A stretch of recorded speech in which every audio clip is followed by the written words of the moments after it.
लगता है ना कि नहीं कुछ नया हो। तो अपने लोगों को जो जर्मनी नहीं गए हैं, जो हमारी भाषा के लोग नहीं जा पाते हैं, उनके लिए मैं कोशिश करता हूँ कि कुछ अलग अलग हटके कभी कभी शो किया जाए, ताकि लोगों को कुछ नया लगे। और लोग बोलते हैं ना कि भोजपुरी बड़ी पुअर होती है, तो भोजपुरी पुअर नहीं, भोजपुरी के हाँ हो सकता है कि दुनिया को ये लगे कि नहीं भाषा हमारा क्षेत्रीय है, लेकिन अब हम क्षेत्रीय नहीं रहे, हम पूरे वर्ल्ड में गूंजते हैं और हमारा भाषा गूंजता है। तो ये हमारी उपलब्धि है और ये आप लोग के प्यार की बदौलत ही हो पाता है।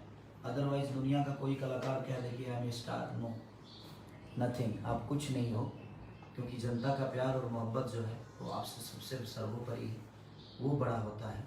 हम अपने आप को बोल दें कि हम ये हैं वो हैं, हम ऐसे हैं हम उसे, हम जीरो हैं, हमें तो हीरो आप सब ने बनाया है। और मेरी कोशिश हमेशा यही रहती है कि मैं आप सबके प्यार और आशीर्वाद के बिना मैं मुझे लगता है कि मैं सो भी ना पाऊँ। और मैं आज मैं जीता हूँ, आज आप लोगों ने मुझे प्यार दे रहे हैं, कल क्या होगा ये मुझे भी पता नहीं है। तो मैं ईश्वर से प्रार्थना करूँगा कि कल की दिन जो हो हम सबके लिए लाभदायक हो। और आज हमारा 11 बजे जो सारेगामा हम भोजपुरी से रिलीज हो रहा है, मैं उसके लिए पूरे सारेगामा हम भोजपुरी तो कुछ क्वेश्चंस आ रहे हैं भाई जी।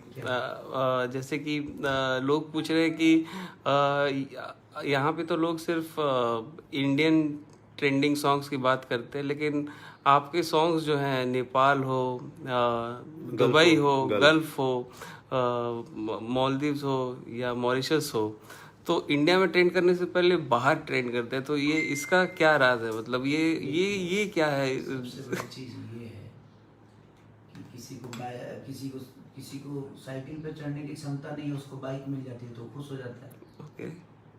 लेकिन मेरे कहने का मतलब ट्रेंडिंग होता क्या है, ये जनता ने खेसारी के द्वारा बताया। ओके। तो इंडस्ट्री में पहली ट्रेंडिंग मेरा ही गाना आया था। ओके। और मेरा क्या भोजपुरी समाज का आया था। मैं तो एक सिंगर हूँ, मैं बोला ना कि एक माध्यम हूँ मैं, और भोजपुरी समाज ने उसको इतना प्यार दिया कि पहली बार भोजपुरी के लोग ट्रेंडिंग जाने, तो कहीं ना कहीं भोजपुरी के सिंगर अगर ट्रेंडिंग जाने, भोजपुरी के लोग तो बहुत कुछ जानते हैं। हमारे भोजपुरी समाज में एक से एक महापुरुष हैं जो कि दुनिया के हर स्टेट में जाकर अपना झंडा गाड़े हुए हैं। हम तो कला क्षेत्र में हैं, तो कला क्षेत्र में पहली बार ट्रेंडिंग का कोई अगर सिलसिला चला तो मेरे गाने से ही चला, और आज हर आदमी ट्रेंडिंग में आ रहा है। तो ये हमारे लिए गर्व की बात है कि शुरुआत तो मैंने की, शुरुआत मेरी थी, आज हर आदमी आता है तो बड़ा खुशी होता है। पर एक और शुरुआत आपने किया था कि जो वीडियो की क्वालिटी को आपने अपने ऑडियंस के लिए एक लेवल अप किया था। तो वो आपने किया था, उसका थॉट क्या था उसके पीछे कि जब आपने लोग अब रीच कर रहे हैं। हाँ, अब कुछ लोग रीच कर रहे हैं कि हाँ भाई मैं ऐसा वीडियो बनाया हूँ, मेरा ये तांडव आ रहा है, मेरा वो तांडव आ रहा है, मेरा ऐसा तांडव आ रहा है। अब मैं वो तांडव देख चूंकि शुरुआत जब मैंने की उस तांडव का, तो क्या, क्योंकि अच्छी चीज़ है और अच्छा बात है ये कि मुझे देखकर